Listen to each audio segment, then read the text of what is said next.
This is a small storeroom of the Lost Property Department of the London County Council. There are many such rooms, but they're rarely visited anymore because the property stored dates back to the war. Property found on the streets or in the bombed-out buildings, all waiting for claimants who never appear. Like this cheap copy of Venus de Milo, meant to stand in some garden. The ages have claimed her arms. The war claimed her head.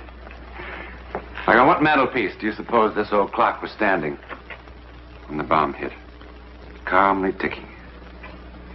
Time stopped for it at 7:36 a.m. or p.m. What difference does it make? Baby strollers, cartons full of things, all tagged with the place and date of their destruction. The East End Arena, September 17th, 1944. Everything in this room could tell 100 stories. But this boxing glove was involved in a most unusual occurrence.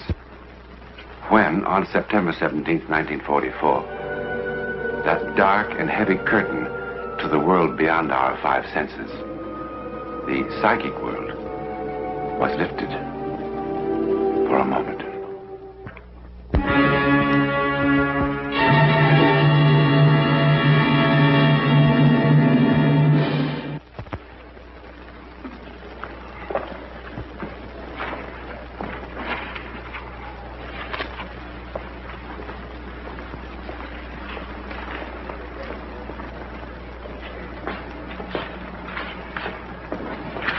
Mike. Hello, Yank. Sorry I'm late. No, it's all right. I had a bit of shopping to do. Fish and chips. I know. But we're betting the purse, aren't we? I'm financing dinner out of my own pocket, you might say. Never mind. We'll have a real feed after the fight. What kind of odds you get? 3 to 1 for the old 30 quid. That means we'll get £120 if we win. That'll give us something in our pockets when we go up to the Midlands. Birmingham. Oh, they love light heavyweights up there. Did you see the doctor? Where do we go to eat? Well, in the dressing room. Get in a coffee? Coffee costs extra. Well, I could sure use some.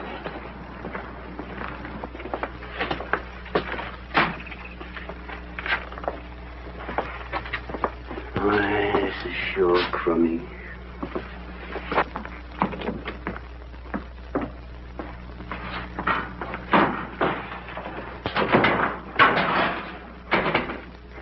Here, did you see the doctor? Yeah, I saw him. Oh, Whitey. Please, go get some coffee. Oh, what do you want coffee for? It'll only keep you awake. I want you to have a couple of hours shut-eye before the fight. Coffee never bothered me. You know that. What doctor? How do I know what doctor? Well, you must remember something about him. I walked up the street and there was a doctor's office. What street? Queen Street. Oh. That would be Dr. Duggan. Yeah, I think so. Yes. He has a big sign hanging out over the wall, like a blinking cinema. Arthur A. Duggan. Sounds like him. Yes. Only that sign was knocked down in a bombing raid 6 months ago. Well, then maybe it was someone else, and maybe it wasn't Queen Street.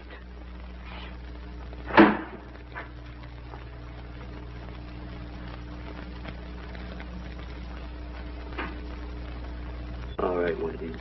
I lied to you. I didn't see any doctor. You know, I'm getting too old to fight. It's the only trade I know. You know something, Whitey? The Army wouldn't even have me. That's why I'm in the Merchant Marine now. And why don't you ship out? Oh, I intend to. But I just wanted a little money. I got my eye on a bar and grill. You ought to see this place. It's a real pretty place. That's a pub. It's a nice little place up in Hoboken way. Yank, don't you realize you're risking your life? That it's my life, isn't it? What am I supposed to do? Sit out in front of some Fight Club with my cap on my knees saying, please help the poor? Well, I don't like it. Whitey, you don't have to like it.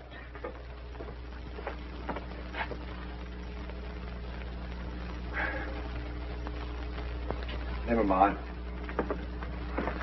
I'll get you some coffee. Anybody mention coffee? I take it this is your fighter. Mr. Sanderson, Yank Dawson. He manages the other fella. How are you, Dawson? Sound in wind and limb, I hope? My. Well, I hope so. I really hope so. This my boy's a bit of a savage, I'm afraid. Not much skill, but when he hits somebody, bang, bang. That's all she said, as you Americans would say. Here, drink up. My tiger's late. I'll get some fresh for him when he comes in. Right, Mr. Sanderson, thank you. No, Yank. You do remind me of somebody. I was in the States for a bit before the war. Saw a man fight there. You're very like him. Denver it was. Did you ever fight there? 150 million Americans. Stands to reason 2 of them can look alike. No, couldn't be the same chap. The man in Denver had a terrible accident not long afterwards. They won't let him fight. Broke his head right open, I heard. Right there. Must have been someone else you saw in Denver, because I never fought in Denver. You're a fool to be fighting, you know. It's a nasty scar. You're quite sure you're all right? Why don't you mind your own business? Of course he's all right. Well, I hope so. I really hope so. Why don't you get out of here? All right, it's time to go and find my tiger. We don't worry about accidents here, do we, Whitey?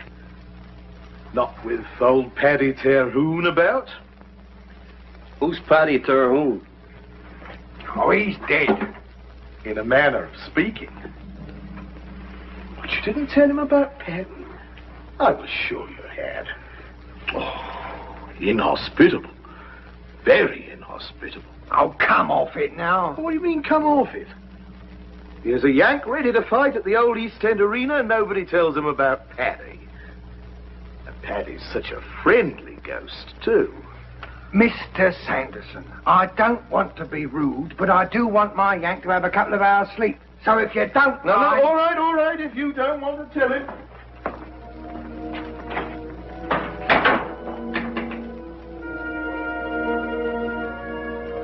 Well, little rub down is what you need.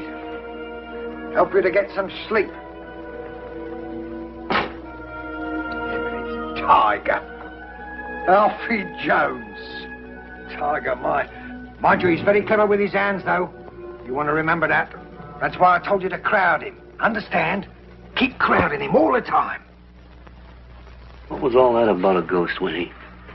Oh, you don't want to pay no mind to Sanderson and that stupid story. It's just childish superstition. Well, tell me anyhow.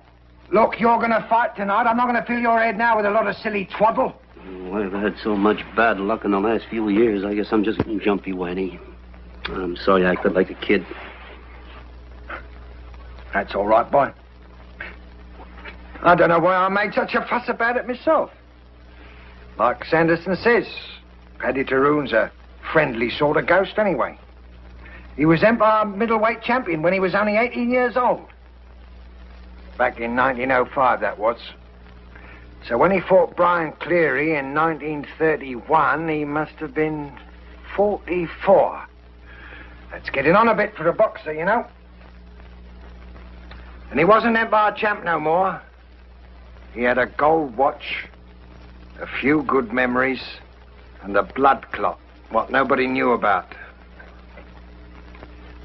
He fought Brian Cleary right here in the East End Arena.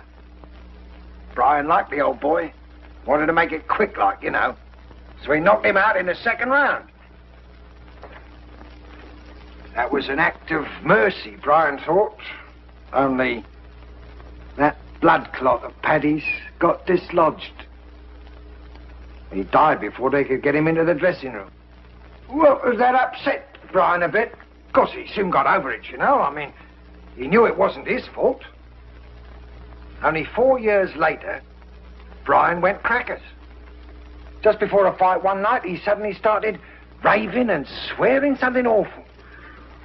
He said he'd seen Paddy Tyrone. Seen him, mind you, with Paddy dead 4 years already. Brian says that Paddy just stared at him and shook his head slowly from side to side, like he was trying to tell him something. And Brian says, well, what could he be telling me except, don't you fight tonight, my boy, or you'll wind up like me. Well, he fought anyway. And he was winning too, hands down. Until Frankie Shane, fighting him back as best he could, suddenly caught him with a lucky right. Oh, what a whopper. Caught him high on the forehead and pitches Brian towards the ropes and through the ropes. And he smashes his skull on the ring post. Well, now, you know as well as I do, that could never happen again in a million years. But blimey, you should have seen the newspapers. Ghost of East End Arena, they said. Paddy Tyrone back from the dead, and all that sort of tripe. See Paddy and die, they said. And there's talk of even some others, but I don't believe it. I don't believe any of it. Coincidence, that's all it is. Pure coincidence. Yeah. Coincidence.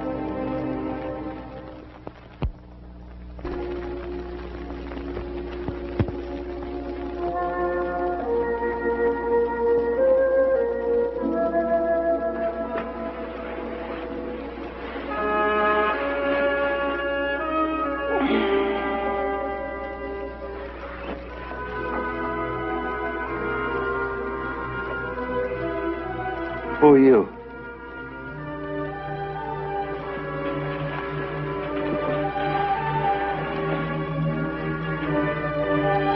What do you want?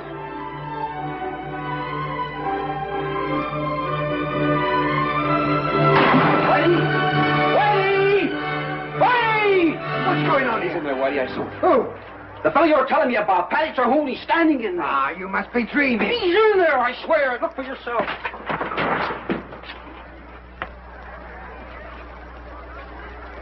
In where, did you say? Believe me, Whitey. He was standing right here, and I wasn't dreaming. You weren't dreaming, Yank. What kind of a ghost takes his leave by the window? I'll tell you what kind. Come on, I'll show you your ghost.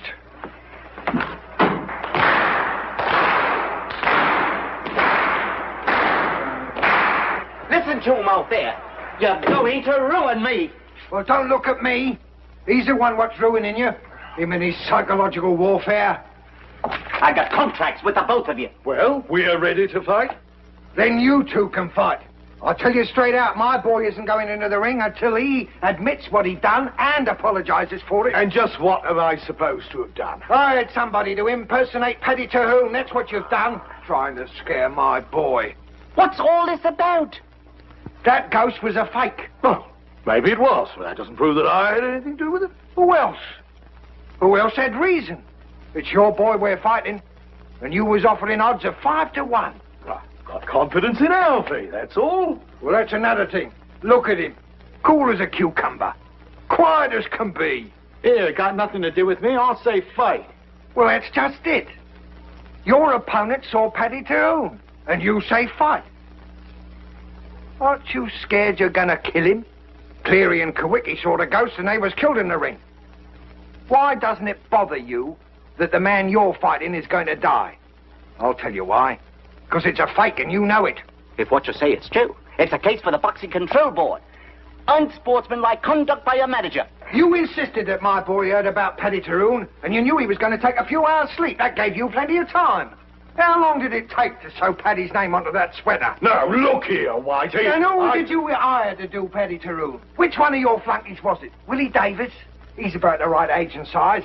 Who's Willie Davis? Oh, some used-up old fighter who'll do anything for a few quid that he can take across the road to the Red Lion and turn into whiskey. And we don't have to ask his permission to go over there and ask Willie to talk, and he'll talk, in the interest of justice and better boxing and a few more drinks. Come on. No, wait. All right. I did it. There you are, you see. Willie played the ghost. It was my idea. Well, I know I shouldn't have done it, but Willie looks almost exactly like Paddy, and with a little makeup. Well, I just couldn't resist it. There's nothing criminal in it, mind you. It's a psychological warfare, just like we do on the Germans, that's all. Only that happens to be war, where all is fair, so they say. But this is boxing. All right. Which is supposed to be a sport. Well, maybe it wasn't sporting, then. Maybe. All right, then it wasn't sporting. You've never done anything that you're sorry for? Well, if I did, I said I was sorry. Oh, no, I'm sorry. Sorry, Yank. If everybody's quite satisfied, let's have a fight. No.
Now then, what happened over there? Did you just get careless?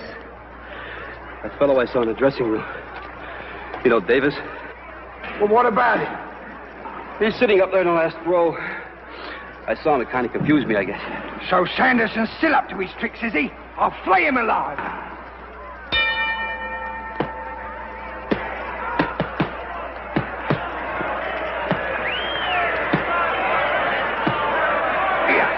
kind of scum are you? Oh, what's the matter? That's what's the matter. Look up there. What's all this about? Lighter. He's gone and done it again.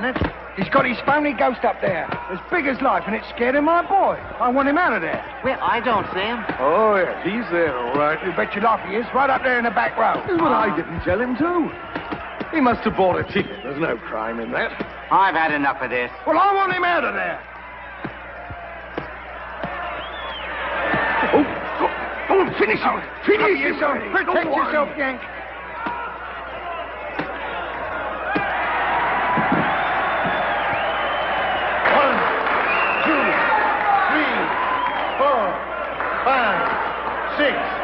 Seven, 8, 9, 10.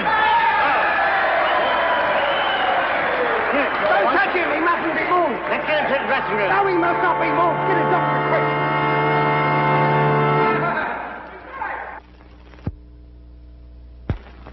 quick. Easy, Yank. How do you feel? All right, I guess. You want to try to sit up? Yeah. Will it be all right, Doctor? Yeah, he's had a slight concussion, but he'll definitely be all right. Yeah, you hear that, Yank? You're going to be fine, boy. I didn't say he'd be fine. I said he'd be all right.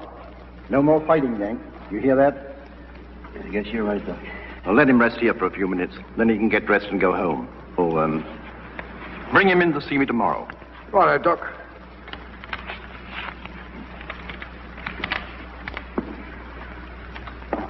Look here, White, here.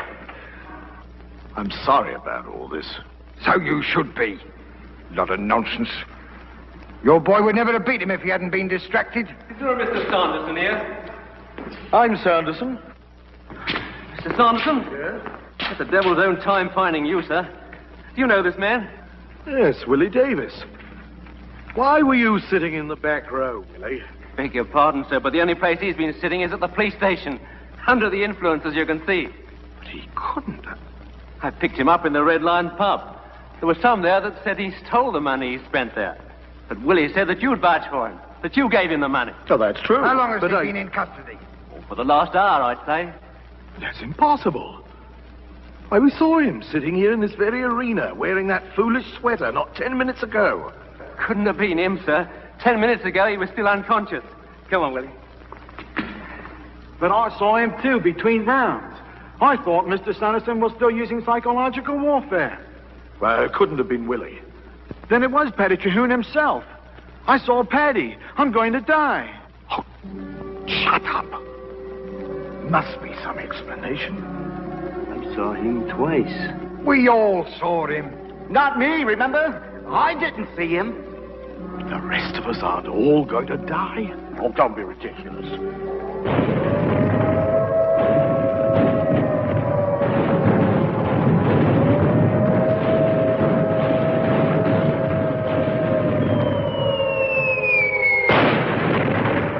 The German bomb, aimed presumably at the waterfront, struck the East End Arena about 12 o'clock.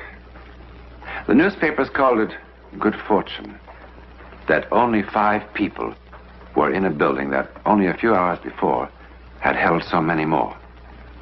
4 were killed. The promoter Collins survived to tell what happened. And thus the legend of Paddy Terhune was once more revived. If you see Paddy, you die. But is that all it really was? I mean, a legend. Well, of the 5 men, the promoter Collins was the only one who didn't see Paddy. He was also the only one who didn't die.